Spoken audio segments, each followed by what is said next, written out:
Badaun club में सरकार के 8 वर्ष पूरे होने पर आयोजित कार्यक्रम में प्रदेश सरकार की मंत्री गुलाबो देवी ने विभागों द्वारा लगाई गई प्रदर्शनी का अवलोकन किया। इस दौरान उन्होंने सरकार द्वारा चलाई जा रही जन कल्याणकारी योजनाओं के बारे में जानकारी दी। पत्रकार वार्ता करते हुए उन्होंने कहा कि प्रदेश सरकार के 8 वर्ष पूरे होने पर 3 दिवसीय मेले का आयोजन किया गया है।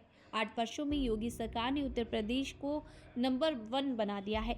गन्ना किसानों को समय पर भुगतान मिल रहा है और अपराधी जेल में है। मंत्री ने कहा कि 8 वर्षों में सरकार ने कई ऐतिहासिक निर्णय लिए, जिनसे उत्तर प्रदेश लगातार आगे बढ़ रहा है। उन्होंने कहा कि आक्रांताओं पर पूछे गए सवाल पर जवाब देते हुए कि ऐसे लोगों की चर्चा नहीं होनी चाहिए जिन्होंने देश में दुराचार, अत्याचार, हत्याएं और लूटमार की, समाज में भय उत्पन्न किया। ऐसे लोगों की बात समाज में नहीं होनी चाहिए।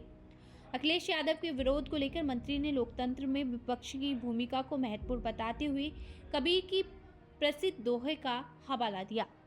निंदक नियरे राखिए, आंगन कुटी छवाए। विश्वास और आस्था का पर्व है, जिसमें प्रश्न उठाने का तो प्रश्न ही नहीं उठता, और जो लोग प्रश्न उठाते हैं वो भी आस्था से परिपूर्ण हैं, वो भी चोरी छिपे स्नान करते हैं और पुण्य लाभ लेते हैं। मंत्री जी अलग, लेकिन अब चूंकि विपक्ष की भूमिका अदा करनी है तो वो विपक्ष की भूमिका अदा कर रहे हैं, लेकिन ऐसा नहीं है कि उन्होंने स्नान न किया। मंत्री जी सवाल थोड़ा अलग है, क्योंकि ये 8 साल पूरी हुए हैं सरकार के, लेकिन जवाब जरूरी है। राणा सांगा को लेकर जो स्टेटमेंट आया था समाजवादी पार्टी के सांसद का, आज उन्होंने माफी मांग ली है, तो आप इसको किस तरीके से देखती हैं? जो व्यक्ति गलती करता है उसको कहीं ना कहीं आत्मग्लानि होती है, और अपनी आत्मग्लानि को वो माफी के रूप में ही प्रदर्शित करता है।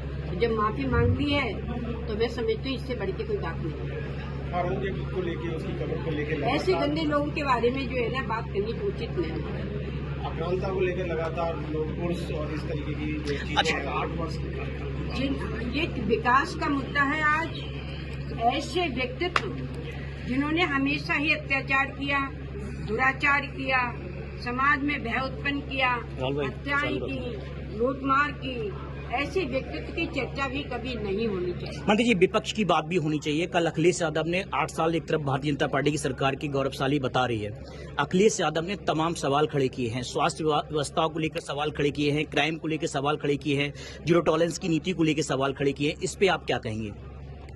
ये लोकतंत्रात्मक है, ये राज्य है, इसमें सभी के लिए बोलने का अधिकार है, और सत्ता पक्ष जब तक मजबूत नहीं होता, जब तक विपक्ष मजबूत ना हो, तो वो विपक्ष की जो भूमिका है वो मजबूत होनी चाहिए, जिससे हमें और बल मिले। और कहीं कोई अगर किसी प्रकार की चीज ऐसी आती है कि जो जनहित में है तो हम उसको करें, और इससे हमारी जनता लाभान्वित। आपको लगता है विपक्ष मजबूत है उत्तर प्रदेश में? विपक्ष का कोई भी हो मजबूती होता है। जो विपक्ष होता है वो तो आलोचना करने वाला कौन होता है? विपक्ष होता है, चाहे वो एक व्यक्ति हो चाहे 50 व्यक्ति हो। तो हमें आलोच को निंदक नियरे राखिए, आंगन कुटी छवाए। निंदा करने वालों को हमेशा सामने रखना चाहिए। इससे सत्ता पक्ष को एक प्रेरणा मिलती है, एक उनके लिए एक रास्ता मिलती है कि भाई ये व्यक्ति कह रहा है, कहाँ तक क्या है, उसमें उनकी निगाह जाती है, और जो सही चीज होती है उसके आधार पर कार्य किया जाता है। मैडम 8 साल के विकास के चलते हुए 2027 में क्या तस्वीर रहने वाली है प्रदेश की?